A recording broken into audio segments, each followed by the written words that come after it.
Сәлеметсіңдер ме, студенттер? Бүгінгі өтетін тақырыбымыз сабақты жоспарлау, кері байланысты ұйымдастыру. Жоспар. Қазақ әдебиеті пәнінде өз бетінше жұмыс істеуге, еркін ойлауға үйрету, оқушылардың қажеттіліктерін қанағаттандыру және кері байланыс. Сабақты жоспарлау барысында мұғалімнің ескеруі тиіс бірқатар мәселелері, кері байланыстың нәтижесі. Пайдаланған әдебиеттер: мұғалімге арналған нұсқаулық, Назарбаев зияткерлік мектебі, дербес білім беру ұйымы, педагогикалық шеберлік орталығы әдістемелік кеңес ұсынған, және қазақ әдебиетін оқыту әдістемесі, авторы Жұмақаева. Қазақ әдебиеті пәні бойынша оқу бағдарламасының мақсаты оқушылардың өз бетінше жұмыс істеуге сенімін арттырып, еркін ойлауға үйрету болып табылады. Оқушылар жеке дара жұмыс істегеннен гөрі мұғалім қолдау көрсететін белсенді сабақта анағұрлым жақсы үйренеді. Оқушылар алға ілгерілеген сайын оларға мұғалім тарапынан аса қамқорлық пен қолдау көрсетудің қажеті болмайды. Енді олар өздігінен жұмыс істей алады. Осындай оқыту әдісін әрі қарай дамыту үшін мұғалімдер бастапқыда оқушыларға жақсы қолдау көрсетіп, одан кейін біртіндеп азайтып отыруы керек. Сырттан көрсетілген қолдау тоқтағанда ғана оқушылар жоспарлы нәтижеге қол жеткіздім деп айта алады. Егер оқушыларға өзі білетін дағдыларды ғана қолдануға рұқсат етсе, олар ештеңені үйренбейді деуге болады. Қазақ әдебиеті пәнінде әртүрлі оқыту тәсілдерін қолдану арқылы оқушылардың ұлттық құндылық негізінде тәрбиелейді, бойындағы адамгершілік қасиеттерін дамытады. Ол үшін сенімді қатынас, ынтымақтастық ахуалын қалыптастыру үшін жағдай жасайды. Іс-әрекеттердің белсенді түрлерін ұйымдастыру, тиянақты сараланған тапсырмалар мен жаттығулар арқылы ынталандыру және дамыту. Белсенді оқытуға және зерттеу жобаларын орындауға негізделген оқушыларды зерттеу іс-әрекеттерін қолдану. Өз ойын жеткізе білу және дәлелдер келтіре алу, мәселелерді анықтау үшін өз пікірлерін жеткізу. Оқушылардың жеке мүмкіндіктерін және жас ерекшелігін есепке ала отырып, сараланған тапсырма әзірлеу. Жеке, жұптық, топтық және ұжымдық әдістерді белсенді қолданатын жалпы сыныптық жұмыс түрлерін ұйымдастыру. Мұғалімдер кері байланыстың көмегімен және модельдеу, көрсету, сұрақ қою, бақылау, танымдық ойын түрлерін қолдану арқылы оқушылардың оқу жетістіктерінің ілгерілеуіне қолдау көрсету керек. Оқушылардың пән бойынша терең білім алу мұғалімдердің дағдыларына да байланысты. Яғни олар оқушылардың жаңа білімдерін бұған дейінгі білімдермен ұштастыра алуын бақылай білулері маңызды. Бұл үдеріс әр оқушының жеке дағдысы мен қабілетіне байланысты әртүрлі болады. Сол себепті мұғалімдер әр оқушы үшін оқу үрдісінің келесі қадамдарын анықтап, әрі қарай ілгерілеуіне септігін тигізу үшін жекелеген оқушыларды үнемі қадағалайды. Оқушылардың қажеттіліктерін қанағаттандыру және кері байланыс орнату. Оқушылардың қажеттілігін анықтау және қанағаттандыру жаңартылған оқу бағдарламасының оқу жоспарын рәсімдеуде маңызды болып табылады. Мұндай тәсіл оқушының үлгеріміне жағымды ықпал етіп, оң нәтиже береді. Бірінші кезекте оқушының күшті жақтары мен оларда кездесетін қиындықтарды анықтап алу қажет. Бұл көп жағдайда оқушының ауызша жауаптарын бақылау арқылы және жазба жұмыстарын оқып тексеру арқылы жүзеге асады. Сонымен қатар бұл ақпарат әр оқушының үлгеріміне көмектесетін жаттығуларды жоспарлау үшін пайдаланады. Бұл үрдісті табысты етуге көмектесетін бірқатар элементтер бар. Бірінші, мұғалімдер оқушылардың қателік жіберуге қорықпай тәуекелге бару мәдениетін қолдайды. Екінші, мұғалімдер оқушыларға өз жұмысының сапасы, бағалау тәсілдерін ойлап табуға көмектесу мақсатында барлық оқушылармен қарым-қатынас жасайды. Үшінші, мұғалімдер оқушылардың оқу мақсатына жетуіне мүмкіндік беру үшін мақсаттарын белгілеу арқылы, мақсатқа жетуді бақылау, оқытуды түзету арқылы оқу үрдісінің ашықтығын қамтамасыз етеді. Мұғалімдер әртүрлі оқушылардың түрлі қажеттіліктерін қамтамасыз ету үшін оқушылардың түсінуін бағалау тәсілдері, оқытудың әртүрлі әдіс-тәсілдерін үйлестіре қолданады. Яғни көркем шығарманы оқыту барысында әртүрлі әдіс-тәсілдерді пайдаланады. Мұғалімдер оқушылардың жұмыстары әртүрлі ауызша және жазбаша байланыс ұсынады. бұл кері байланыс уақытылы айқын болып, нақты критерийге негізделеді. Оқу бөлмесі негізінен күрделі оқу ортасы болып табылады, және дәстүрлі оқытумен салыстырғанда белсенді оқыту жекелеген оқушылардың танымдық қажеттіліктерін қанағаттандыру осы күрделіліктің артуына ықпал етеді. Қысқа мерзімді сабақ жоспарын әзірлеу. Яғни қазақ әдебиеті пәнінде қысқа мерзімді жоспарды қалай әзірлейміз? Неге баса назар аударамыз? Қысқа мерзімді сабақ жоспары немесе сабақ жоспарын дайындау барысында мұғалім оқушылардың жеке қажеттіліктері мен ерекшеліктерін ескере отырып, саралап оқыту тәсіліне ерекше назар аударған жөн. Қысқа мерзімді жоспарлау мұғалімнің сабақты тиімді құрылымдауына көмектеседі. Бұл үшін мұғалім оқу материалы мен сабақтағы әрекетті мұқият іріктейді. Әрбір сабақтан кейін мұғалім оқушылар меңгере алмаған немесе түсінбеген жерлерін анықтау мақсатында сабақты талдап рефлексия жасайды. Әсіресе көлемді шығармаларды оқыған кезде, поэмаларды, роман эпопеяларды оқыған кезде ерекше назар аудару керек. Қысқа мерзімді жоспар құрған кезде мұғалім төмендегі ұсыныстарды басшылыққа алуына болады. Сабақты ұйымдастырғанда оқу бағдарламасы, оқу жоспарында көрсетілген оқу мақсаттарын басшылыққа алу, сабақтың мақсатын анық тұжырымдау, яғни нақты өлшемді қолжетімді шынайы мақсаттар қою, орта мерзімді жоспарлауда көрсетілген барлық жаттығуларды, әдістемелік кеңестерді, ресурстарды мұқият зерделеу, мұғалімнің қалауы бойынша іс-әрекет түрлері қажеттілігіне қарай толықтырылады. Мұғалім білімнің тек дара көзі ретінде емес, оқушылардың өздерінің оқу танымдық қызметінің белсенді ұйымдастырушысы ретінде қызмет етуі тиіс. Сабақты жоспарлағанда мұғалім сабақтың мақсаты қандай болатынын шешеді. Сабақтың мақсаты оқу бағдарламасында қарастырылған, оқу мақсатына сәйкес келуі керек. Бірақ оқу мақсатының барлық тармақтарын қамту міндетті емес. Яғни белгілі бір сабақта, белгілі бір тақырыпта екі оқу мақсаты немесе бір оқу мақсатын алсақ та болады. Сабақты жоспарлау. Сабақ мақсатын анықтаған соң, мұғалім осы мақсатқа қол жеткізу үшін сабақты қалай жоспарлау керек екендігін шешеді. Сабақ мақсатына жету үшін мұғалім бірқатар белсенді оқыту тәсілдерін қолданады.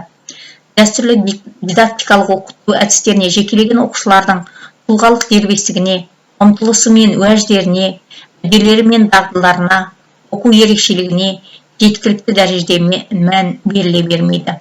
Оқыту мен оқудың заманауи әдістері оқушылардың жеке ерекшеліктері мен қажеттіліктерін ескеру арқылы оқу үрдісін ұйымдастыруға аса мән береді. Және бұл бағыттағы мұғалімнің табыстылығы оқушының оқу үлгеріміне оң әсерін тигізеді. Мұғалімдер пән бойынша оқу бағдарламасының талаптарын орындау үшін, сонымен қатар оқушының танымдық қажеттілігін қанағаттандыру үшін сабақты барынша тиімді жоспарлауы тиіс. Яғни, жаңа Блум таксономиясы бойынша түсінуден бағалауға дейінгі аралықты дағдыларды қазақ әдебиетінде қамту керек. Қарапайымнан сабақ күрделіге қарай жоспарлану керек. Сабақ жоспарлауда мұғалім сабақ мақсатын анық түсінікті түрде тұжырымдауы, сабақ жоспарының әртүрлі компоненттерінің тиісті бөлшектерін қамтуы, логикалық жағынан реттелген және мақсаттарға сай келетін жаттығулар мен тапсырмалар туралы толық ақпарат ұсыну. Мақсатты білім мен дағдыларды қалыптастыруға арналған тиісті әдіс тәсілдерді анықтап, проблемаларды алдын ала көре білуге, анықтаған дағдыларға қатысты шешім ұсынуы. Қажетті материалдар мен ресурстарды пайдалануды жоспарлауы тиіс. Сабақты жоспарлау барысында мұғалімнің ескеруі тиіс бірқатар белгілер бар.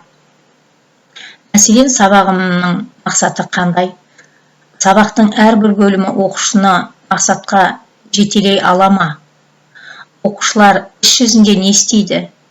Мен оқушыларға олар не істейтін және қандай нәтижеге қол жеткізу керек екендігін қалай түсіндіремін? Оқушының білімді игергенін қалай білемін? Жоспар қаншалықты икемді? Оқушылардың көп түсіндіруді қажет ететін қызықты сұрағы, дыбыс бейне құралдарды пайдалануда қиындықтар, оларды қалай шешемін? Оқушылар ұсынған кері байланысқа қатысты оны қалай жеткізіп жазып және талқылаймын. Төмендегі сұрақтар мұғалімге сабақтан кейінгі рефлексия жасауға мүмкіндік береді. Менің оқушыларым бүгін нені үйренді? Бұған не әсер етті? Сабақта ештеңе түсінбеген балалар болды ма? Оның себебі қандай? Сабақта ерекше бір жағдай байқалды ма? Бұл неліктен осылай болды? Сабақта оқушылардың іс-әрекеттері мен жауаптарына қарай бейімдей алдым ба? Сабақта менің көңіл-күйім біркелкі болды ма? Мен өзімді ұстай білдім бе? Болашақта нені ескеруім керек? Сабақта не үшін ең қиын не болды? Қандай жағдайға ерекше назар аударуым қажет етті? Неге? Келесі жолы мұндай жағдайда не істеуім керек? Сабақтағы оқу әдістерім сәтті болды ма? Оқушылардың меңгерген білімдері менің үйрету тәсілдеріме байланысты ма? Келешекте нені есепке алуым керек? Бұл сабақты басқаша өткізуге болатын ба еді? Қалай? Сабақтың қандай жағына көбірек көңіл бөлуім керек? Бағалауда немесе қаншалықты шынайы болдым? Бағалау оқушыға қалай әсер етті? Оқушыларға сабақта өздерін басқаруға мүмкіндік болды ма? Бұл қайдан қалай көрінді? Сабаққа дайындалғанда оқыту теориясына сүйендім бе? Өткізген сабағым таңдаған теорияма қаншалықты сәйкес болды? Осы сабақтан кейін мен өзіме қандай жаңалық аштым? Нені жетік түсіндім? Табысты мұғалім болу үшін тағы не істеуім керек? Міне осындай сұрақтардың төңірегінде сабақ өткізіп болғаннан кейін мұғалім ой түю керек. Міндетті түрде сабақ өткізгеннен кейін рефлексия болу керек. Мен қазір өздеріне 6 кластың Асқар Алтайдың прописка әңгімесіндегі оқу мақсатына байланысты тапсырмаларды қалай жүйелеп беруге болады, осы туралы қысқаша ұсыныс айтамын. Сабақтың тақырыбы прописка әңгімесі заман ақиқатының айнасы. Оқу мақсаты әдеби шығармада көтерілген әлеуметтік қоғамдық мәселені идеясы арқылы түсіндіру.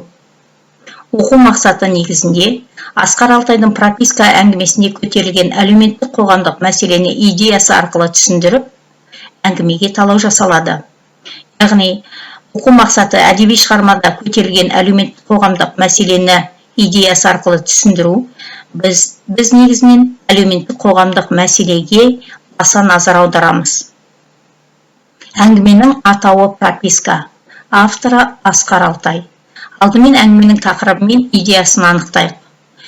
Неге біз әңгіменің атауы прописка дегенге тоқтап отырмыз? Өйткені қазір біз әңгіменің тақырыбын ашып алғалы отырмыз. Осыған байланысты әңгіменің тақырыбы дегеннің ол көтеріп тұрған жүгі ауыр.